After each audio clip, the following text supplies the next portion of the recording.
Somewhere tonight, a man is going to give the best wedding toast of his life, and an AI wrote the first draft in 11 seconds. Somewhere else, a lawyer is explaining to a furious judge why his legal brief cites court cases that have never existed, drafted by the same technology, the same week. This is AI for Normal People, a series for smart adults who don't work in tech and don't want to. For 3 episodes, this series has ended the same way. You just have to know what it's good for. Today we cash that check. The 5 jobs this tool is genuinely great at, the 3 places you should never let it near, and the single sentence that tells you which is which before you ever type a word. Last episode, we opened the box. A chatbot doesn't look anything up. It composes every answer from patterns, like a brilliantly well-read friend answering from memory. Fluent, usually right, and occasionally wrong in exactly the same confident voice.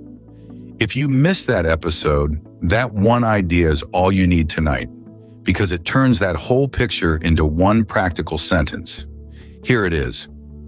Use AI where a wrong answer is cheap to catch, and keep it away from where a wrong answer is expensive to miss.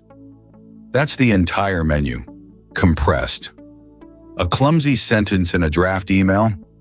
You'll spot it the moment you read it. Wrong answers cost you nothing.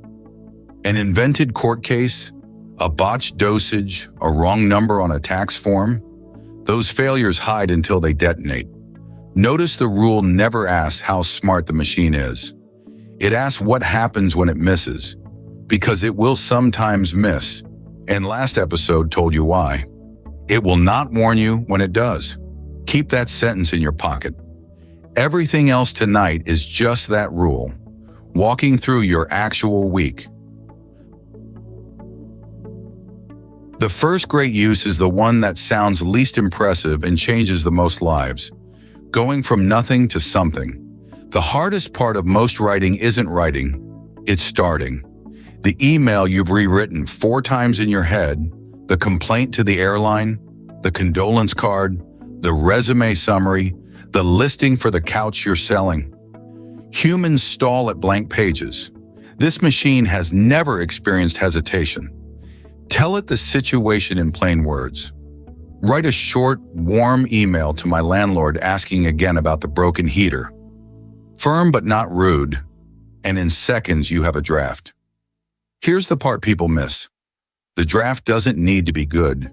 It needs to exist. A mediocre draft converts the worst kind of work, staring at nothing, into the easiest kind, fixing something. You'll cross out a phrase you'd never say, tighten the ask, add the detail it couldn't know. 3 minutes, done, and it sounds like you. And notice the rule quietly approving.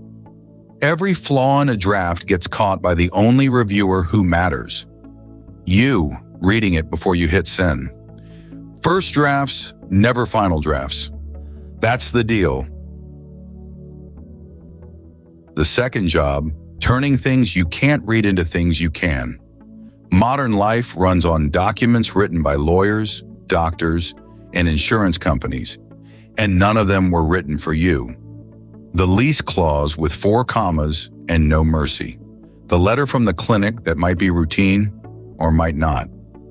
The benefits form that reads like a tax code had a baby with a riddle. Paste the confusing part in and ask, explain this like I'm smart, but not a lawyer. Ask what's standard and what's unusual. Ask what someone would want clarified before signing. What comes back is the thing you almost never get from fine print. A plain English version in seconds with infinite patience for follow-up questions. And it translates in both directions. It can turn your plain words into formal language too. The polite but firm insurance dispute. The professional reply you're too annoyed to write neutrally. One boundary straight from the rule. Translation is understanding, not deciding. Use it to walk into the meeting with the doctor, the lawyer, the agent, finally knowing what questions to ask. What you do about the lease is a different job, and you'll see where that line sits before we're done. The third job has no name on any feature list, and heavy users quietly rate it highest of all, thinking out loud with something that answers back. You're weighing a job offer, planning a week in another city, deciding whether the kitchen renovation is worth it. Normally, you'd talk it through with a friend. If one's free, if they'll focus, if they'll say the awkward thing. The machine is always free, never bored, and has absorbed more of humanity's written thinking about every one of those situations than any single person alive. So make it spar. Lay out the decision and ask, what am I not considering? Have it argue the other side.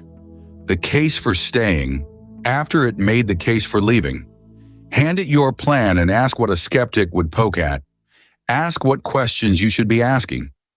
My favorite prompt in this whole genre, because the question you haven't thought of is the one that costs you.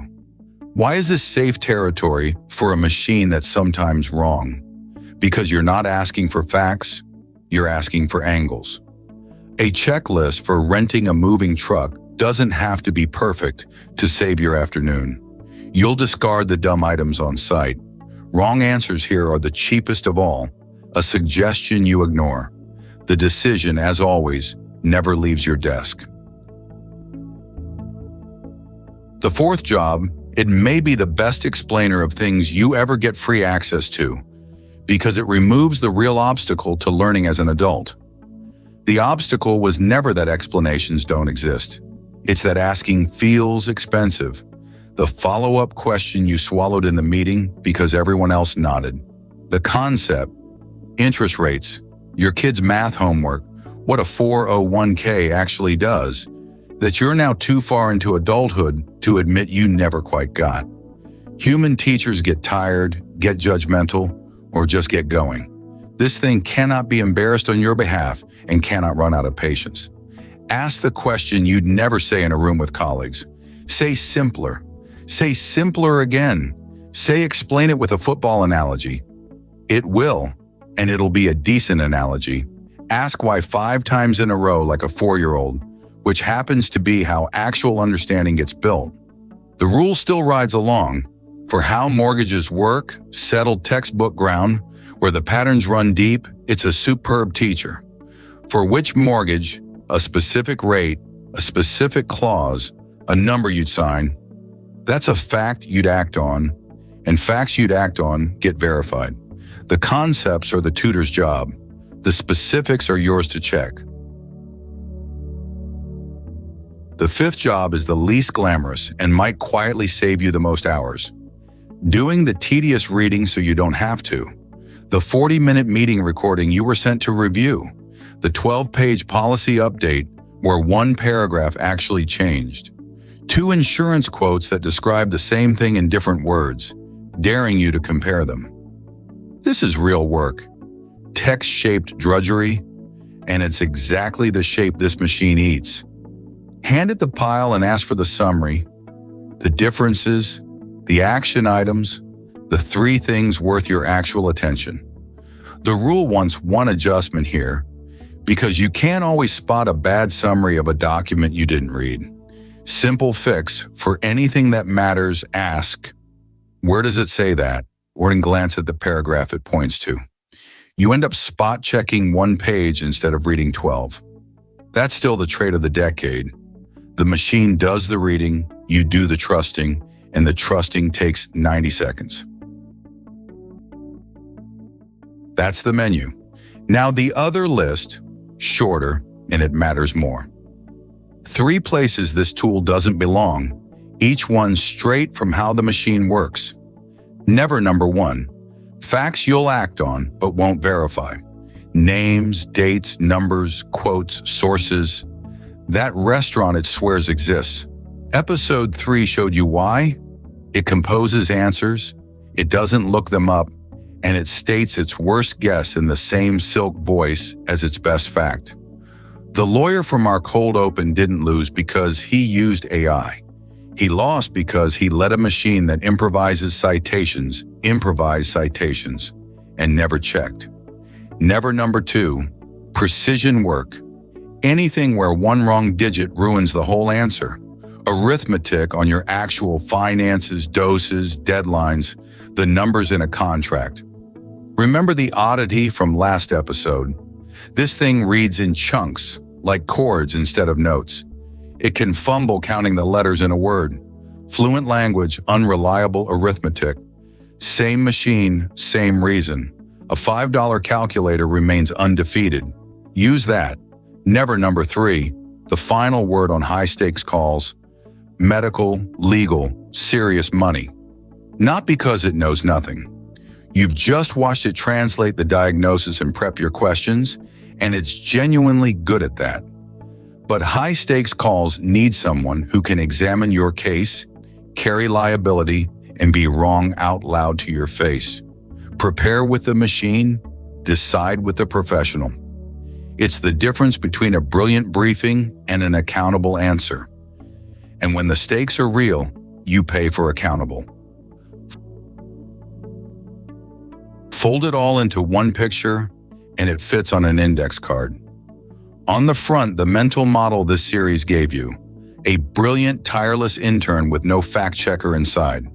On the back, tonight's sentence. Cheap to catch, yes. Expensive to miss, no. Drafts, translation, sparring, tutoring, drudgery, the intern's in-tray, unverified facts, precise numbers, final calls, never on its desk. So here's your homework, and it's pleasant homework. This week, one task.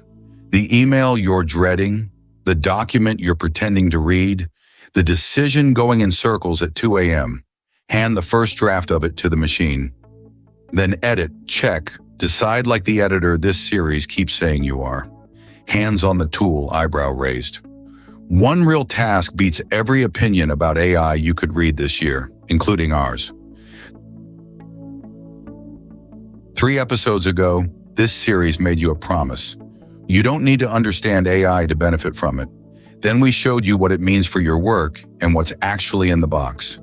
Tonight you got the part people actually ask about. What it's for.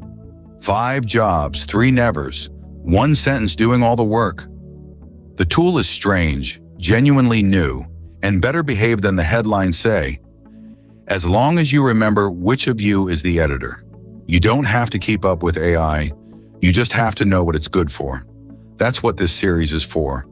See you in the next one.